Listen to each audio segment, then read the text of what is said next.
All right, good morning, everyone. We are going to go ahead and get started. So welcome. We're glad to have you on with us this morning. My name is Sarah Jensen. I'm the assistant manager at JTHS Miami. Just wanted to go over a few housekeeping things before we go ahead and get started. So this call is being recorded and it will be available on MiamiRealtorsLive.com. By the end of this week or early next week at the latest. You can access it through the dashboard or go directly to the website. Also, please keep yourselves muted for the duration of the presentation. If you do have a question, we will open up the chat designed to reduce the light at the end of the presentation. And that's all I have. So now I would like to go ahead and introduce our two-time past president for JTHS and current JTHS Miami Board of Governor, Phyllis Choi. Thank you. Good morning, everybody, and welcome. It's an honor to introduce Maria Marino, our Palm Beach County Commissioner for District 1. Maria is a native of Connecticut and a graduate of the University of Connecticut. Maria won the State Women's Amateur Golf Championship in 1985. She came to Florida to improve her golf skill and never left the Sunshine State. In 2005, Maria opened the Marino Realtor Group as the broker owner. A fellow realtor, Maria has been supported by local realtor associations during her campaigns for public office. Her first elected position was to the Palm Beach City Council, Palm Beach Gardens City Council, where she served as council member and then as mayor in 2017 and 2018. On November of 2020, Maria was elected to the Palm Beach County Commission to serve District 1, which encompasses most of Northern Palm Beach County. Currently, Maria serves on the Florida Association of Counties Board of Directors, the South Florida Regional Transportation Authority, Treasure Coast Regional Planning Council, Loxahatchee River Coordinating Council, North County Intergovernmental Committee, and the Palm Beach County Transportation Planning Agency. She's also a board member with the Forum Club of the Palm Beaches, the Children's Golf Foundation, and the First Tee of the Palm Beaches, as well as co-chair of the Palm Beach County Guards, a disaster relief organization. We're so pleased to have Maria joining us today to share information with our members and guests. Again, welcome, Ms. Marino.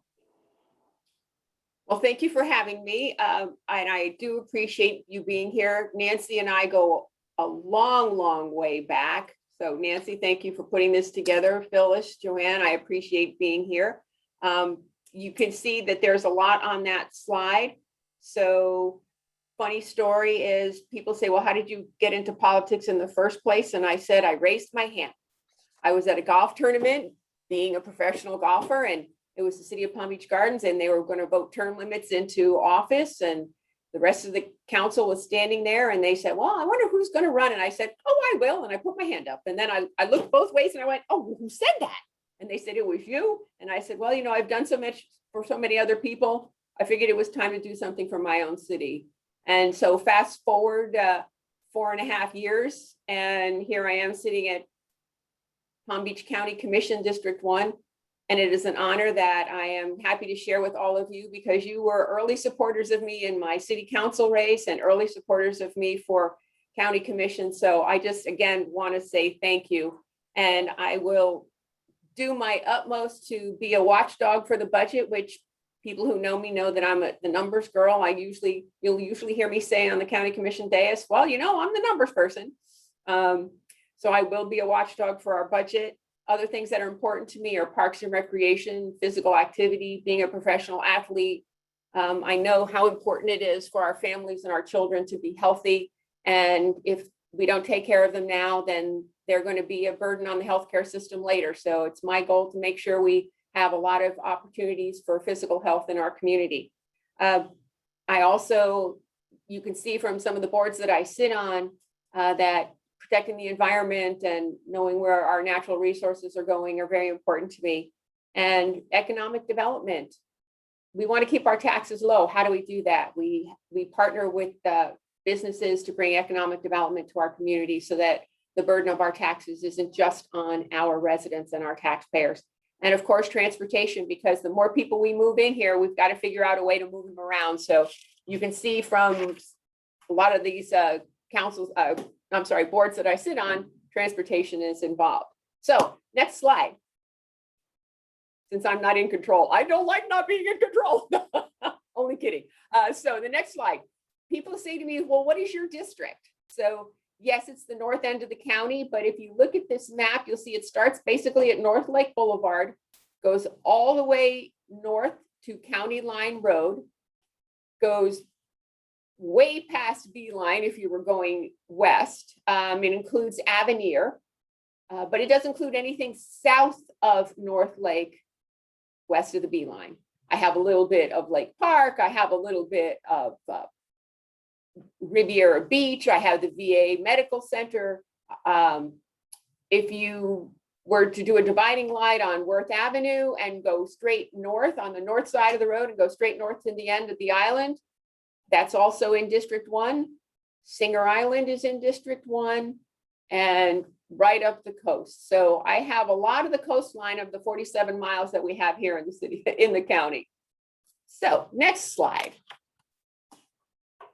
People are always wondering what the demographics are in our county, but what I'm going to do is, because this is the north end and we're talking about District 1, just look at the demographics in our District 1 portion of the county.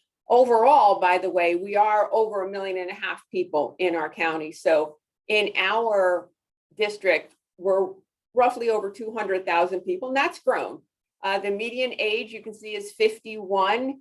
And actually, if you look at a lot of our population, I would say we have a great population over the age of 62. And a lot of those are living in gated communities, and a lot of those live on Singer Island. So when we were pushing to get a COVID vaccine site, it was an easy way to campaign for that, because I said our community has a lot of seniors, and that's why we need a site here in the north end, so we don't have to have our seniors traveling so far. You can see the population 65 and over is over 55,000 people, and the population in our workforce is over 100,000, which means that 50% of the people living in District 1 are working, and over 50% of them have some sort of a degree.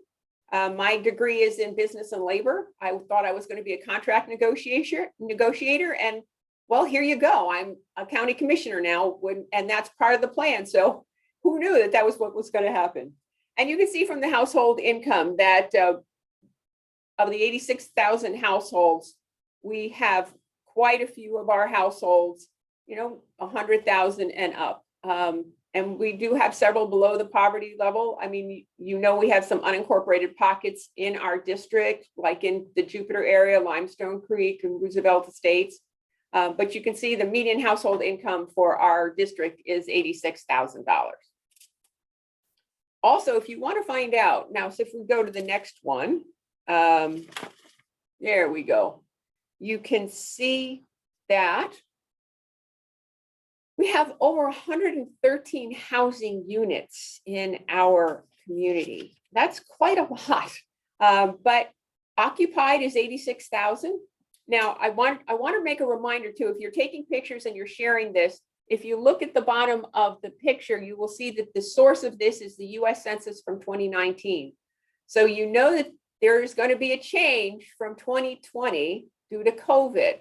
So I'll be happy when I get the new census, so I can put this together with a real reflection of what's going on, because, talking to realtors, we know you put a sign in the yard and you're selling something over asking price these days. We're back to, 2004, 2005. So you can also see that we have vacant units. That was as of 2019. I'm guessing that there aren't many vacant units right now. But we do have renter occupied a lot of units. I would say we have probably over 20% of the units that we have in our county are renter occupied. And the median year built, interestingly enough, is 1986. So that I'm sure is going to change as you see Avenir come online, Arden come online, Alton finished being built out. We had the new building in Rialto. We had the new Jupiter Country Club. So that you're going to see the median year built go up. And I believe you're going to see the median rent go up. You all can tell me what's the median rent right now. So when we come back to questions and answers, I'm going to ask you that question later on. And you can see the median value is 373,000. But remember, this is as of 2019. It's going to go haywire after this year. So we'll have to revisit this when we come back. But I do want to let you know, too, that in our population, as of March 1st, there were 166,000 registered voters in District 1. And if you want to find the makeup of a lot of the districts and the voting population, the Supervisor of Elections website is really a good website to visit. There is a ton of information on there. And I'm always going on there, pulling information in districts and polling locations. So good information for you all in the future. All righty, next slide.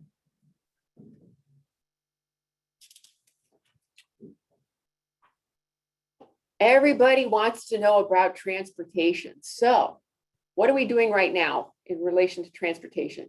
Over 86% of our people are getting in cars and driving to work. That's not a small number. And every slide you see on this presentation comes from the county's website. And I've got to go and take my own slide of an electric vehicle because we're going in that direction. So you can see a very small percentage take public transportation to work, but I think that's because of availability. I think you're going to see that change in the future. 2% bike or walk to work. It is a well-known fact that in the summer, people really don't want to walk more than 300 yards. If you think about it, that's 3 football fields. In the summer, people don't want to walk more than that. So we have to give them alternates for moving around. 9% work from home. Now, remember, I said this is based on 2019. We know that that figure is not correct right now. But if I were giving this presentation a year ago, this would be 100% accurate. And I keep repeating that it's 2019. We don't have the census information yet for 2020. And that's going to be a challenge when we do get it, because we may even be redistricting due to our demographics. But you can see that 22% of people commute 30 to 60 minutes to work, and almost 6% commute over an hour. I'm guessing a lot of those people aren't, because when I drive on 95 every day right now, it's a little less traffic than it used to be. But it is going to change. And I had an interesting conversation, and you can mark this down as a question for later too. I was talking to a gentleman who is a higher up with one of the local banks, Bank of America. And I said, well, you guys are going to have a lot of empty space. And he goes, no, we're not. We're actually going to need space. I said, why is that? He says, because when we used to have a bullpen and everybody had their desks right next to each other, those people who are going to come back to work are going to want their own space. So we're actually going to be looking for more space. And I went, wow, I hadn't heard that before. So I thought I would share that with you. Being realtors, that might be something you can just put in the back of your head for those businesses that had the bullpens, or, the jokingly, an old reference, the steno pool. People are going to want separation right now. And when I walk through our building, I can see what people have done to actually make their own dividers. So it is going to be something that we're going to be looking towards in the future. And also recently, Transportation Secretary Pete Buttigieg, so I'm going back to transportation now, said that the infrastructure plan expected soon from President Biden will focus on more than just highways. He said we cannot follow the 1950s mentality of just building roads and communities. We have to give people other options. And it's also going to affect our budget later on, because one of the ways that our budget is funded is through gas tax dollars. So that big truck that you see right there is great for gas tax dollars. But when you go to that electronic vehicle that isn't buying any gas, that's less that we're collecting in gas tax dollars. So you're probably going to see a user fee of some kind be applied to somebody that's buying an electric vehicle. And you're also going to see the federal government support local municipalities and counties that are looking at mobility plans as opposed to just building roads.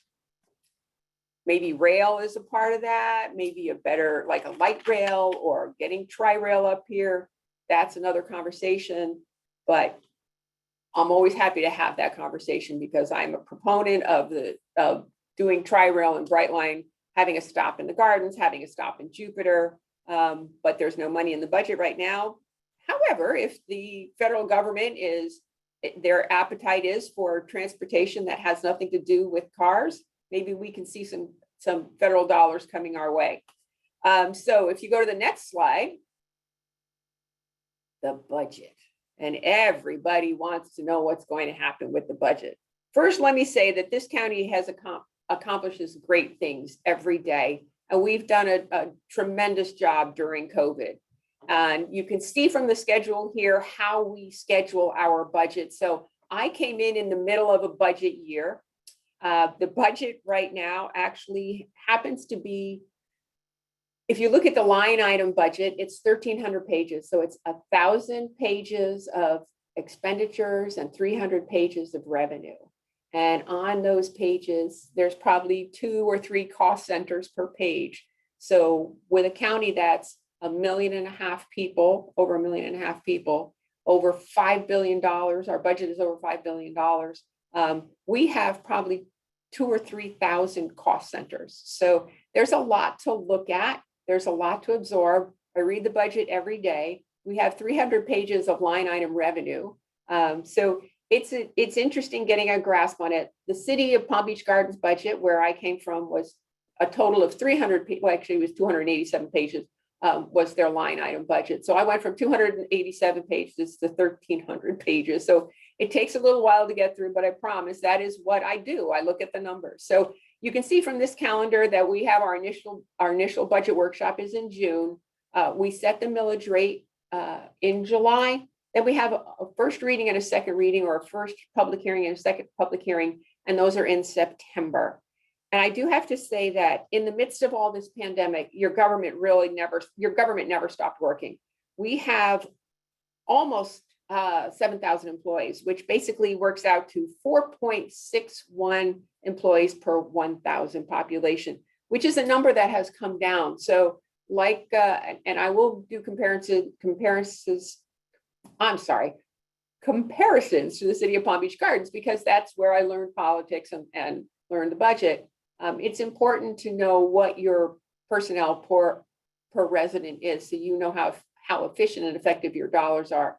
So we learn to do more with less. And that's something that the county is getting very good at. Some of the projects that we work on a daily basis is obviously road maintenance and paving. And we've completed over 50 roadway resurfacing projects in the last year. Oh, I'm not there yet, but that's okay. Just leave it on that one. Planning and zoning and building has increased their revenue because we've gone to an online system for permits, which is great. And by doing that, we're also going to be scanning and shredding all of the old permits and plans that we have, which will free up a lot of space in our buildings. And we actually have so much in storage right now, but it might take us 10 years to scan everything we have.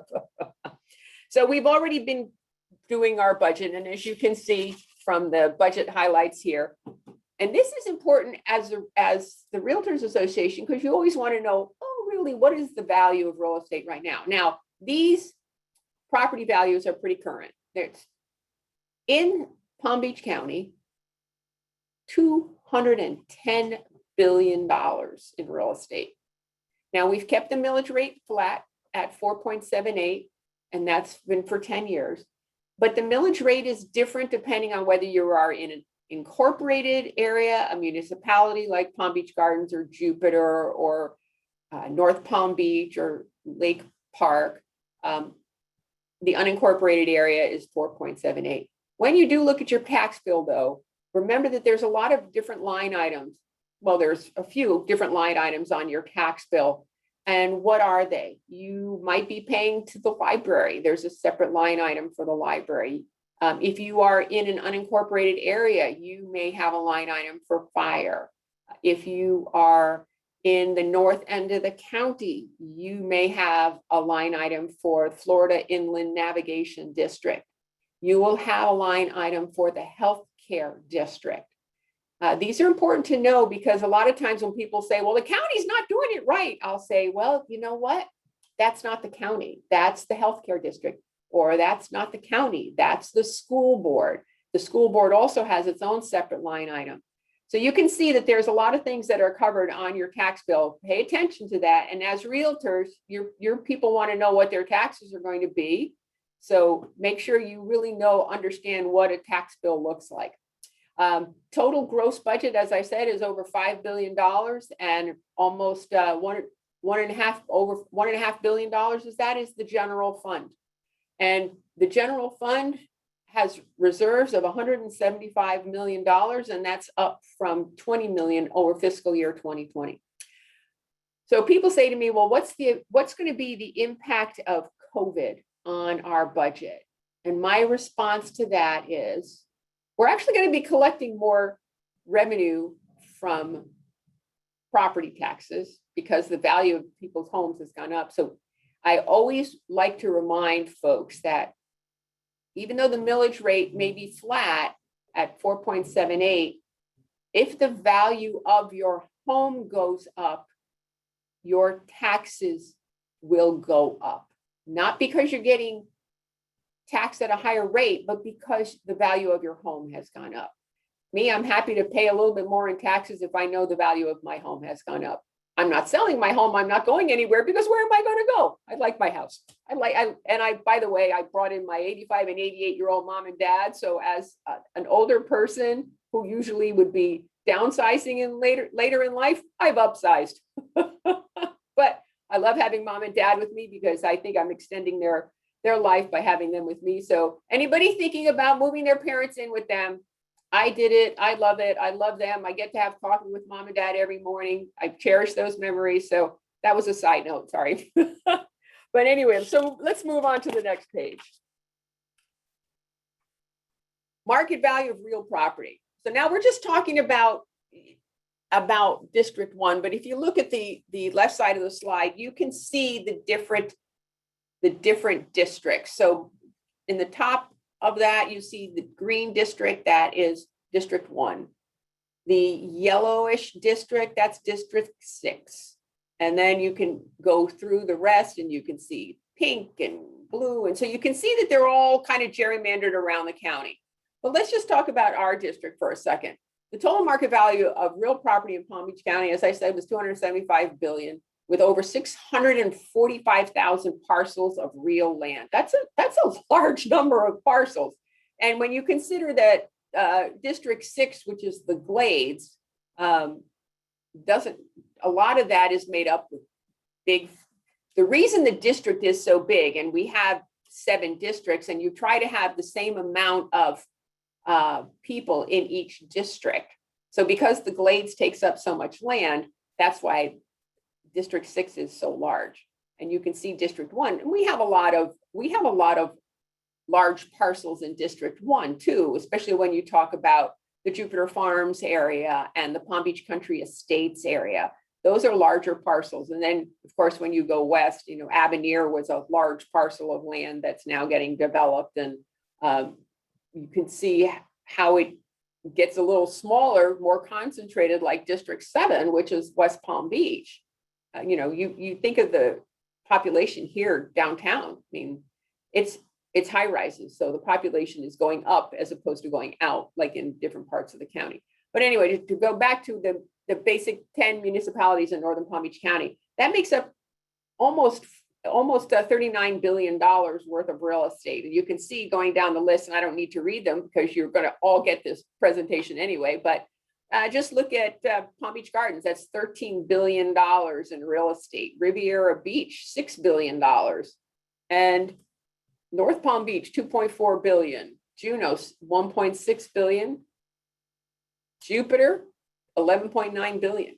So we got a lot of expensive real estate in our neck of the woods, and happy to say, I'm happy to be here. And when I moved to Florida in 1985, I moved to PGA National, and guess where I live right now? And still, PGA National. Love the community, love that it has everything that it has to offer. So moving on, highlights of funding for the BCC. What are our strategic goals? So our strategic goals are very simple. We want to make sure we have economic development. We want to support housing and homelessness. We want to support environmental protection. Infrastructure is important. Public safety is very important. And we're working on substance abuse and behavior disorder. So these are the main strategic priorities for our commission. And these are the priorities that when we go to Tallahassee and we look for money, it's money to help support these strategies. And you know, we were talking about what bills are being heard in Tallahassee right now that will affect business and development and traffic and housing and even election law. And some are a direct attack on home rule. And I know you have a powerful lobbying tool. So make sure you keep abreast of what's going on up there. And Nancy and I were talking earlier about what's important to the realtors. As I said, my license is on voluntary inactive. So I'm not getting your newsletters anymore. So whatever you feel is important and you want some help from, make sure you send that over to me so I will know it's important to the realtors. You know, we look at attacks on home rule oftentimes because it's hard for Tallahassee to know what makes our county work. And we're the largest county east of the Mississippi when you talk about land mass and population, when you do that together. And it's very hard for Tallahassee to tell us here in Palm Beach County what to do. So we really need to protect home rule to make sure that we, as your local governing authority, are the ones that are making sure everything we can do gets done for you and we don't have our hands tied. So I will always let you know what things are important to us. And, you know, Nancy was talking about vacation rental by owner. Well, one thing I want to let everybody know is vacation rental by owner is a tricky subject because if you rent your house for an extended period of time and you have a homestead exemption on that house, you could lose your homestead exemption. And I know the county has gone back and found people who had vacation rentals by owners and we went back and collected almost $14 million in the last several years because of people who weren't, you know, they were doing it without a license. They were still keeping their homestead intact when they weren't there. So please be careful when you have someone who's buying a house that they might be using for a vacation rental by owner. Check with the tax collector, make sure that they don't lose their homestead exemption on that. All right, so next slide. Just fun facts. These were major supplemental additions to fiscal year 2021 budget. Palm Trend holiday service. We fully funded all 7 major holidays, and it was really well received, especially out in the Glades area. We've been trying to build up our affordable workforce housing budget so that we can go out and make an impact in the community. And we're also always looking for ways to maintain and preserve our natural areas. So we are always looking for funding for that. Next slide, please. So how do you like that picture, by the way? That's going on to Singer Island on the South Bridge. Pretty picture. But go to the next slide. And let's talk about some growth and development and interesting things that are going on in the north end of the county. So here's Palm Beach Park of Commerce. And you can see that this is quite an amazing piece of land. And this is a development basically that was first approved by the Board of County Commissioners in 1981.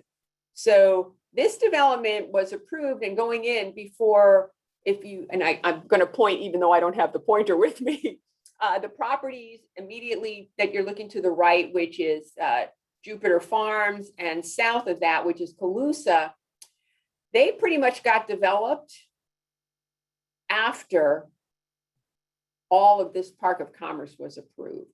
So you can see that there's the Amazon site there, Walgreens. These generate a ton of revenue for the county, which is very important. Walgreens right there, they've been there for over 20 years. I had to look it up yesterday when I was saying, well, how long has Walgreens been there? It's been there over 20 years. Then we have an Amazon site there. And we also have Niagara Bottling, which is the largest family owned and operated bottling company in the United States. And they're in a over 500,000 square foot facility. So Park of Commerce is busy right now. There's actually going to be an auto auction, but not the kind of auction that you drive a car up and people bid on it. It's more of an online type of auto auction, and it will be in that lower right quadrant there. So if people are wondering if you're looking at if you're selling houses in Jupiter Farms or Calusa, you'll understand what one of the new developments is going in there is the auto auction. And then, of course, right across from there is Pratt Whitney. So next page, please. Lenox North Beach. So this is, you all, I'm sure, are familiar with this. This was an old strip mall that had a lot of empty bays, and they turned it into 250 multifamily units, including 63 workforce housing units. And it's over 11 acres, and it was rezoned from commercial because it was mostly vacant, and it was constructed in 1984 as a retail strip. So right now the units are near other neighborhoods. So there are single family residences around that. The center towers and structured parking garages are 3 stories. The units closest to the single family homes, though, are only 2-story townhomes. So, and while everybody thinks that this might have impacts on the traffic, which is right on Route 1, when this got originally permitted, and as I said, it was 1984, there was actually more impact on Route 1 in 1984 than there will be with the homes, because residents put less impact on the roads than commercial property. So that's important to know going forward. The next page, please. Let's talk about annexation a little bit. So in Juno Beach right now, many of you are familiar with the Waterford, I'm sure, and there it is right there. You can see US 1 to the right or to the east, and Universe Boulevard, which what you really can't tell from that is that's FP&L all the way to the north of that. And then this property abuts Pleasant Ridge, which is a single family home community, single family detached homes on roughly, 1/10 of an acre or so. So what the Waterford is doing is the lower section of those 7 vacant lots that you see there on the south side. They are asking the city of Juno Beach to annex those because those are in the county right now. Yes, thank you. Perfect. Those are in the county right now. So the owners of the Waterford have asked to annex that portion into Juno Beach so that they can do a continuum of care for the people that are in residence right now. The Waterford purchased those 7 parcels over time, and now they would like to incorporate them into their project so that they have more space and can add some units and add some density to do the continuum of care, because right now they don't have that. And people in the Waterford have said, we want to stay where we are, and we know that as we get older, we're going to need more care than what we have. So that's why the owners of the Waterford have proposed this. And annexations happen all the time. It happens when there's little pockets of unincorporated areas that might be in the middle of a municipality, and the municipality will bring it in to square off its borders. This just happens to be something that is bordering the unincorporated area, and it's to their benefit. So next slide, please. This is just a ha-ha that I threw in for a lot of you. If you are driving west on Indian Town Road and you look to the north, you see all this green space and what looks like preserved land. Well, it is. It's the Palomar Water Control District, which was actually started as a special act, and it was supposed to be called the Rotunda Drainage District in the 60s. And it's over 23,000 acres. And the county, Palm Beach County, owns a lot of this land in preserve, and a lot of developers who are trying to offset the preserve requirements on their properties might buy parcels in here to offset that. So a lot of people have looked at this as a mitigation bank for preserved land. The Comprehensive Everglades Restoration Plan, which is called SERP, was designed with the intent that Palomar, this area, would remain as a natural wetland storage area. And the current natural area and storage and treatment aspect of Palomar also impacts the effectiveness of the Loxahatchee River restoration effort. So keeping this green is really important to our county. And you know that we are always looking for environmentally sensitive lands to make sure that we maintain them. And I actually sit on the board of this water control district because the county is a large property owner in the water control district, but it's also by statute that a representative from the Palm Beach County Commission sits on there as also a representative from the Martin County Commission. And that's why it's called Palomar, because it's a combination of Palm Beach County and Martin County. So that was long-winded, just to tell you why there's a little bit of green space at the western side of Indiantown Road. So if you go to the next one, and Nancy, I'm at 10:40. I got a couple more slides, so I'll try to go quickly so we have times for Q&A. But economic development. So go to the next slide, please. And oh, sorry, I forgot. Let me talk a little bit about economic development before we go to parks and recreation. To me, I'm a believer of the velocity of money. You heard me say earlier that economic development is important to our taxpayers and our residents, because if we don't have economic development, the price of doing business in a municipality or a county goes up every year. If we have no way to offset that, then the tax rate goes up and our residents and our businesses have to pay more in taxes. So how do we offset that? Economic development. And we have actually have incentives, and there are different projects get different incentives. A lot of the incentives are usually a tax abatement over a certain period of time.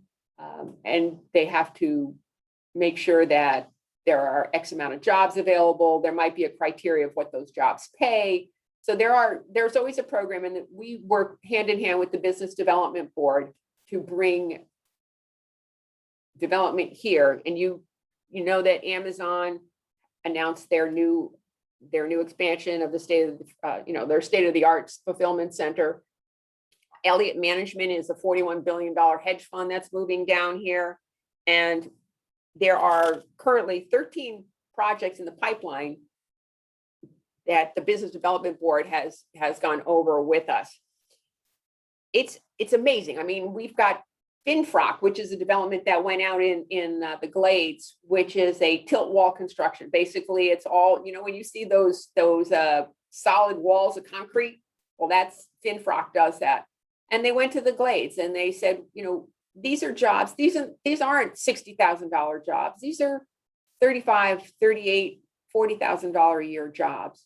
So let's put it in a community where we can find workers for that. And so that was a great partnership for the Glades, and we're happy to have them. We did a groundbreaking about a month ago. So there's different ways that we can support our community, and we need to do it in all manners, not just, bringing every high paying job here, because we have people that live here. We need people to work all aspects of all jobs. So I'm happy that Finfrock has done that. And so we can go on to the next slide, which is recreation and natural resources. But before I go there, and it actually fits all together, another strong economic driver for our area are the annual events and festivals that we have. And there are, if you look at the annual events and festivals, we have the South Florida Fair, which is one of the biggest festivals in Florida. And for those of you that don't know, they had a mini fair this year. They're actually going to have a full-fledged fair starting in May. So they're going to have a 17-day fair. I don't know if you knew that or not, but now you do. We also host the Honda Classic up in the gardens. We have spring training in the garden in the north end of the county. We have the Winter Equestrian Festival. We have polo. We had the Food and Wine Festival, the Marathon, the Delray Open, Sunfest, Mardi Gras, the Boca Raton Bowl, the Timber Tech Golf Tournament for seniors, the boat show. Anybody go to the boat show? And so you can see that these are all economic drivers for our county. And that is also part of what the Sports Commission and the Business Development Board partnering to bring those and keep those things here.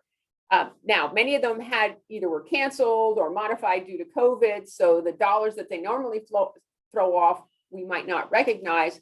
But remember, we're going to see a little bit of jump in property values. But also what I said day one when I took office was, we have reserves in place for a reason. They're in place for something totally unforeseen. And to me, COVID-19 and shutting us down for a year, yes, that is an unforeseen circumstance. So I would be looking to take a little bit out of our reserves as opposed to raising our taxes to offset our losses. All righty, so now that we're talking about recreation, just fun fact, and you all might have heard, or maybe you didn't, I'm a professional golfer by trade, came here to play golf and never left. The state of Florida has the most amount of golf courses of any state nationwide. There are over 16,000 golf courses. The state of Florida has 12,500, and Palm Beach County has 160. So talk about an economic driver for our community. Golf is one of those. But our parks and recreation, we operate over 110 parks. We have, as you can see, we have 78 boat slips. We have 53 multi-purpose fields. We have performing and visual arts centers. We have 5 golf courses with a total of 93 holes. We have over 130 playgrounds. So you can see we actually do a lot for recreation in our community. And why do we do that? Because when people move here, they want a couple things. They want to know that they're safe and secure. So we have an award-winning fire department and police department. They want to know that they have recreational opportunities. So you can see we have all of those. And they want to know that there's going to be roads and transportation for them so they can move around. So that's something that we do well in the county. So if you turn the page, I'm going to just do some interesting, there we go. So for those of you that don't know, the Loxahatchee River Battlefield Park, right off of Riverbend Park in Jupiter. Fabulous. I did a tour of that. So you can see this, we were on a tour one day. And this is a tour of the battlefield from 1838, where the Seminoles actually got into war. So they have a docent that does tours on Saturdays. They do education for kids. So this is just a little gem that people don't know about, but we're actually trying to get some historical status on this. And if we do, then we will be able to get federal dollars to help us with some renovation and preservation of this. Next slide, please. And I know, Nancy, you brought up earlier before everybody was on the restoration project. So here, if you visited our beautiful beaches lately, you know that we've had this restoration project going on in the north end of the county. And we do restoration almost every 10 years because the effects of wind and storms and everything moves the sand down. It washes the sand from north to south. So we were actually able to get a lot of federal and state funding for this project.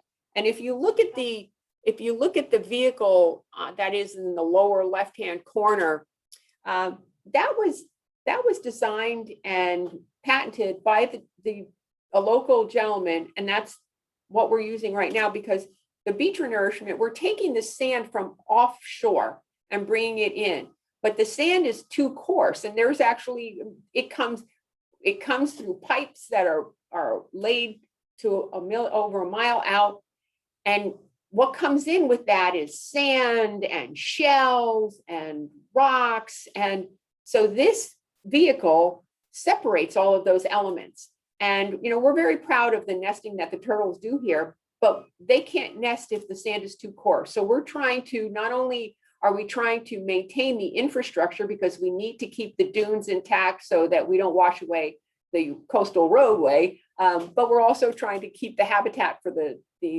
loggerheads intact so that they can nest here, because it is, you know, Loggerhead Marine Life Center is something that's very popular for our visitors, and we need places like that for our visitors because they come here for golf, they come here for the waterways, they come here for the dining, they come here for a lot of other things, but the beaches is very important. So the county knows how important beach restoration is, and you can, if you've been to the north end of the county, you'll have seen this.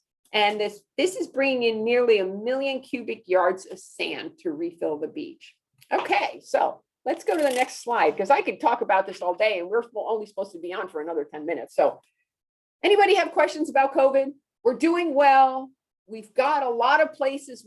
If you go to the next slide, you can see we have the different phases. We're probably, in the middle of phase 2 right now. We have open pods, closed pods. We have over 80 places where you can get the vaccine. As you know, the age limit is going down. It's pretty soon it's going to be 18. But what I really want you to know is that the healthcare district has streamlined its online COVID-19 vaccine appointment request. So http://vaccine.hcdpbc.org. I'll type that in an email and send it over to you so you can send it out and make sure that everybody has it. But right now the system rollout is timely, as we just reached a milestone of where the healthcare district did 100,000 vaccines. Vaccines are getting rolled out in many different ways. The healthcare district receives vaccines. The Florida Department of Health, Palm Beach County receives vaccines.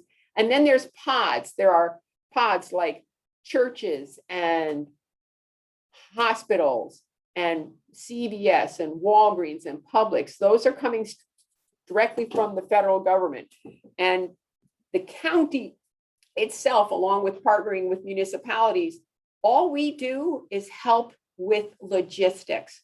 We do not have anything to do with the vaccine itself. That is the healthcare district, which is a separate line item on your tax bill, or the Department of Health, which is funded by the state.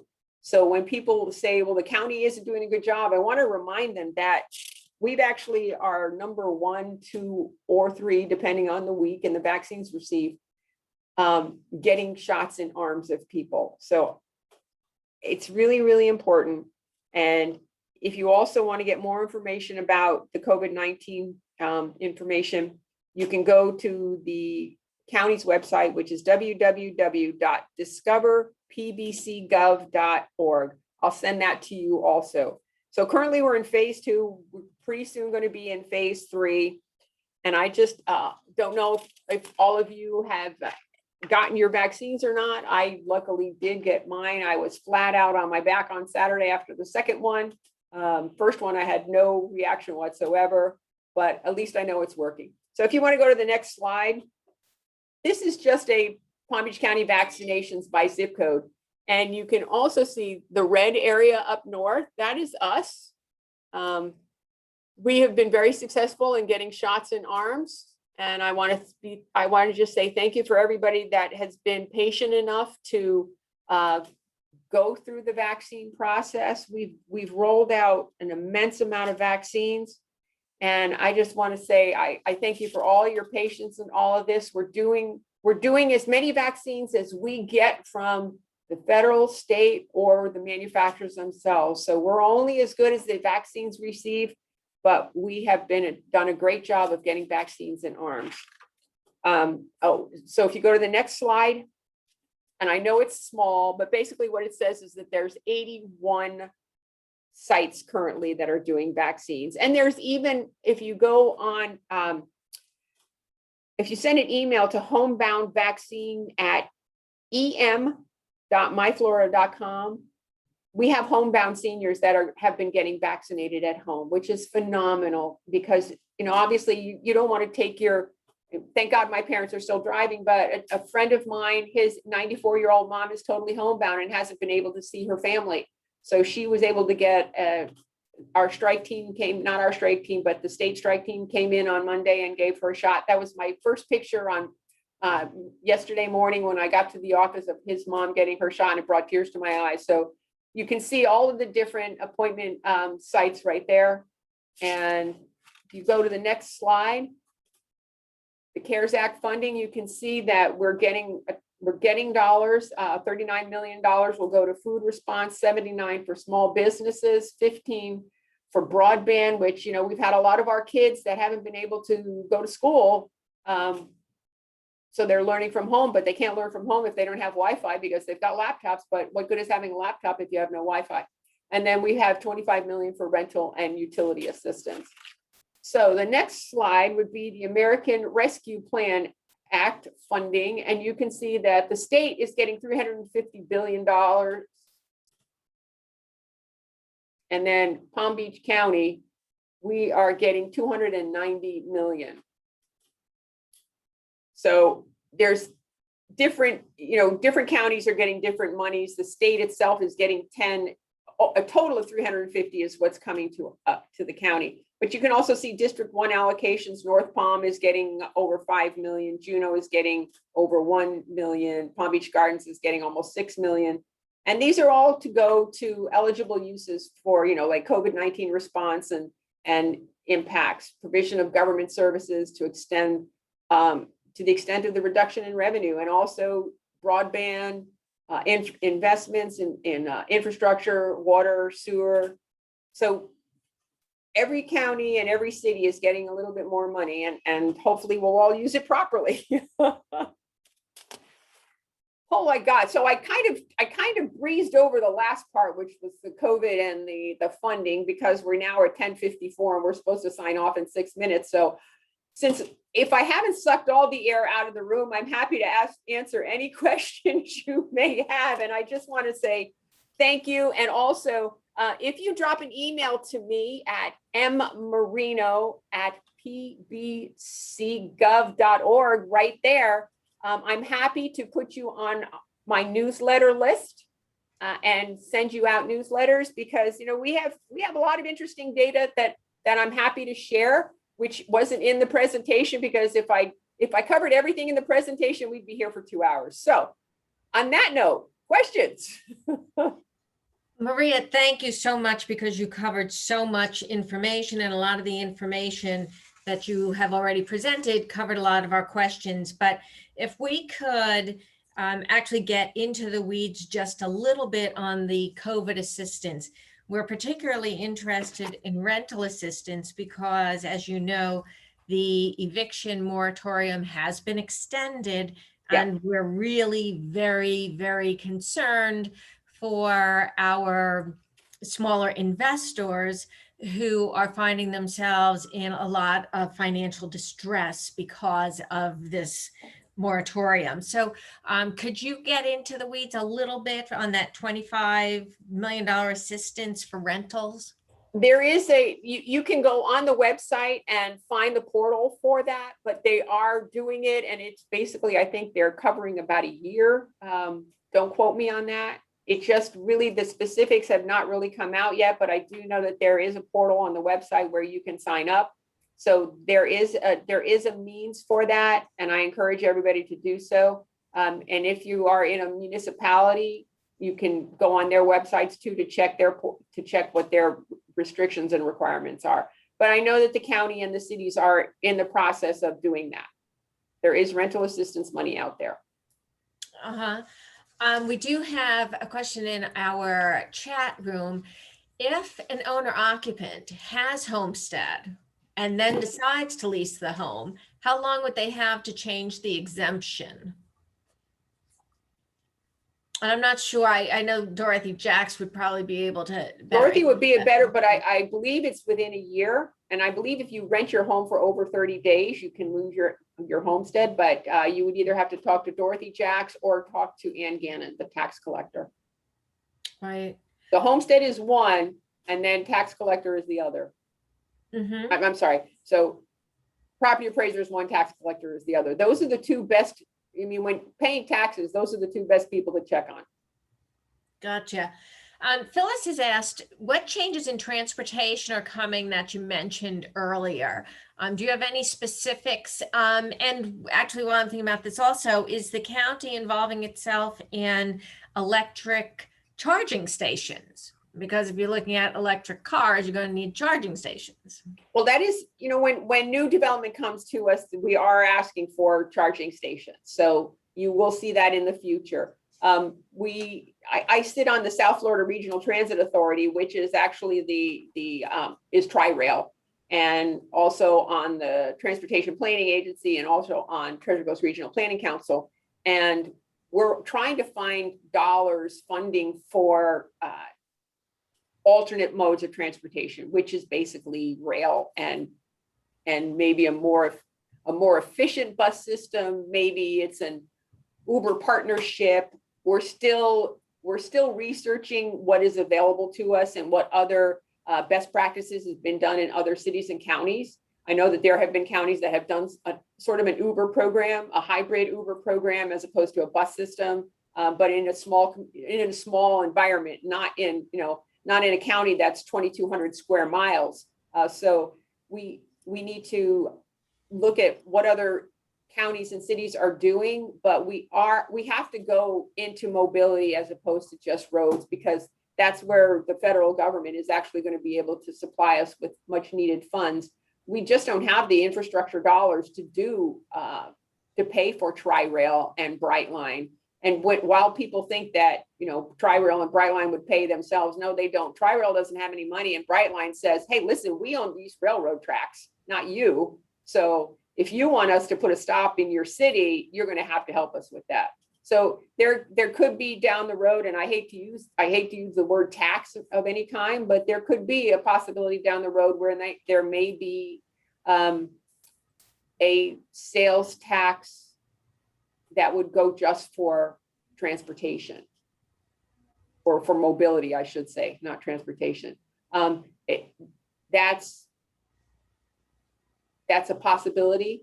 Builders pay road impact fees, but those are strictly for cars. So we need to pivot away from just road impact fees to mobility fees, so that we can restructure how we spend dollars, and we could figure out how we bring light rail in and bring Tri-Rail in and bring Brightline in. Thank you. Because we are out of time, I'm going to ask one last question. Brad Westover is our president-elect, and recreation is very important to him. He is particularly concerned about indoor recreational opportunities, especially for our young people that play sports like basketball. I know that the municipality of Palm Beach Gardens partnered with Palm Beach County for some of their recreation. Are there opportunities for Palm Beach County to partner with some of our municipalities for things like indoor recreation? Well, one of the best partnerships was where the city of Palm Beach Gardens partnered with the county to do the 82-acre district park right over there on 117th Street, across from where Old Palm is, for those of you that don't know where that is. And they built it as a soccer facility. And we also have a parcel to the west, a parcel in the west section of that has been set aside, and a public-private partnership has been signed with the Palm Beach North Recreation Foundation. I didn't get that right, but it's something similar to that, where they want to build an entire indoor facility and even have ice hockey rink and indoor running track and basketball. So there are opportunities. The county right now is still working on infrastructure dollars being spent to renovate and update a lot of the recreation facilities they have. So they haven't looked at anything that's like building something brand new that would incorporate indoor, but it is also something that is on my wish list. And I always talk about recreation every day, and I talk about recreation at almost every council commission meeting. So Brad, thank you for the question, and know that as the resident professional athlete on the commission, I am always in search of ways for us to spend our dollars to make sure that our residents have better recreational facilities. That's music to my ears, Maria. Thank you. You're welcome. Well, thank you, Maria. We have just gone 1 minute over our hour. I want to thank you so much. You're always gracious about spending your time with us and bringing us so much information relative to our area and Palm Beach County. You've been a great friend to us, as a fellow realtor for so much time. We certainly appreciate that. Could you imagine how much money I'd be making right now if I was in the real estate business?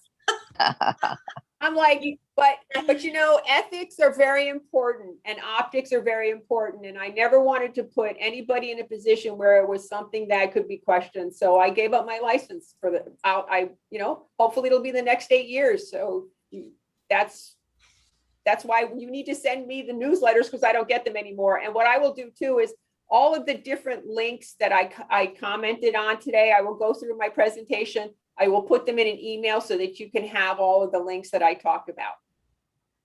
I appreciate that. Thank you so much. And I definitely will make sure that you are kept in the loop for the issues that we are lobbying for up in Tallahassee, as well as local issues, that come up from time to time, and we'll coordinate with you for any assistance from Palm Beach County. So again, Maria, thank you for your time today and for being a friend for so long, personally and professionally. And thank you to all of our members for being with us this morning so that you could hear directly from our Palm Beach County Commissioner. Thank you, Maria. Have a wonderful day. It was my pleasure. Have a great day. Thank you. Maria. Bye-bye.